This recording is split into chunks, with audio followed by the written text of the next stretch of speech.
watching the news to find out what's going on with it. So I thank you so much for coming whatever distance that you came to be here. I hope, it is my hope that you're going to learn something that you didn't know tonight about the A-10 and the possible future of Davis Mountain Air Force Base.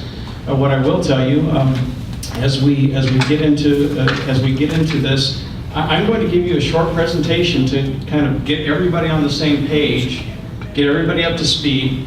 And after we get done with that, that's when the town hall will kick in, because this is where we're going to do the questions and answers, because I know it's a very serious issue, and I know that there are questions, and Lieutenant Colonel Norris and I do have some answers for you. So without further ado, I'll jump into the slides. And you already talked about that. I was just a little delinquent on the slides, so it's my fault.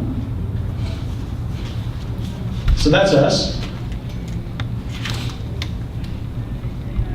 So why is the A-10 being considered for elimination? First of all and foremost, if you've been watching the budget debacle in Washington for the last couple of years, it's all built up to this. It's being eliminated because the Air Force is being forced to deal with some very, very real budget cuts, and they're having to make some very difficult decisions. Unfortunately, one of their decisions in the proposal that they put forward to Congress is to eliminate the entire fleet of the A-10 Warthog. The second reason is it is old. Well, I hope they don't eliminate all of us. It's never, and if you know anything about the A-10, it's really never held favorable status with the Air Force. It's not the sexiest plane that they own. Some people will tell you that it's ugly. I don't believe that. I think it's quite beautiful myself. It flies slow. It flies low, and it makes a really horrendous noise, especially when it's doing what that plane is doing right there. The Air Force also contends the reason that they chose the A-10 for elimination is because it is a single-role aircraft, and that is absolutely not the case. We'll talk about that more, and I'm sure we'll talk about it as we get into the Q&A. So what are they saying? Well, let's talk about some quotes. These are real quotes. This is from Senator Kelly Ayotte, and Senator Kelly Ayotte is a senator from New Hampshire, and she's quite well versed on the A-10. Her husband, I believe, is an A-10 pilot. She's heading up the Senate effort, the Senate Armed Services Committee effort, to save the A-10 and keep it from being eliminated. So she's taken the point guard position on this, and here's what she had to say. For the sake of our ground troops, Congress must include a provision in the National Defense Authorization Act that prohibits divestment of the A-10. Senator John McCain, who we all know, on April 10th at a press conference, and I was fortunate enough to attend that press conference, so did Colonel Norris, he said, we're going to do away with the finest close air support weapon in history, and then we're going to have some kind of nebulous idea of a replacement with an airplane that costs at least 10 times as much, and the cost is still growing with the F-35? That's absolutely ridiculous.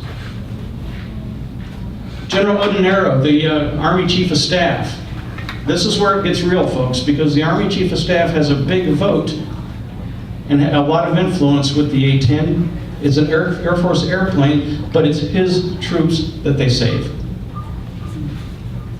The A-10 is the best close air support platform that we have today. He also said, and has performed incredibly well in Iraq and Afghanistan. Our soldiers are very confident in the system. So the A-10 is a great close air support aircraft.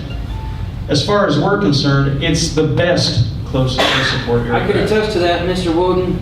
My presence in this room is directly attributable to that aircraft. That's right, and I thank you for your service, and I thank you for showing up. Yes. General Campbell, the Army's Vice Chief of Staff, here's what he said at Readiness Committee hearing. What I think the soldiers on the ground, both the special operators and the conventional force, would tell you is it's a game changer. It's ugly, it's loud, but when it comes in and you hear that, I can't even make that sound, but you know what it sounds like as it flies over your house. It just makes a difference.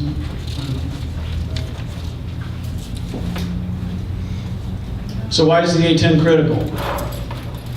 It doesn't need to get any more critical than that, does it? It saves our troops' lives, and you just heard somebody. Primary mission is close air support to ground troops. The Warthog has no equal in its characteristics and capabilities. The Air Force has proposed to replace this airplane with one that's not even in service yet. And the other alternatives, the F-16, the F-15, the B-1, they don't come close to what the A-10 does. They just don't. And it's obviously absolutely vital to our national defense. So what's happening in Washington right now? And I'm very happy to say that a lot is happening in Washington right now. The Air Force, so we'll talk about this again, but the Air Force has proposed eliminating the entire fleet, but that also includes, and this is a local flavor on this, not just the A-10, but also a full half of the EC-130 fleet, or the Compass Call fleet, sitting out of Davis-Monthan also. They go from 14 airplanes to 7 under this proposal, and that's unacceptable. And it's coming right off of Davis-Monthan Air Force Base.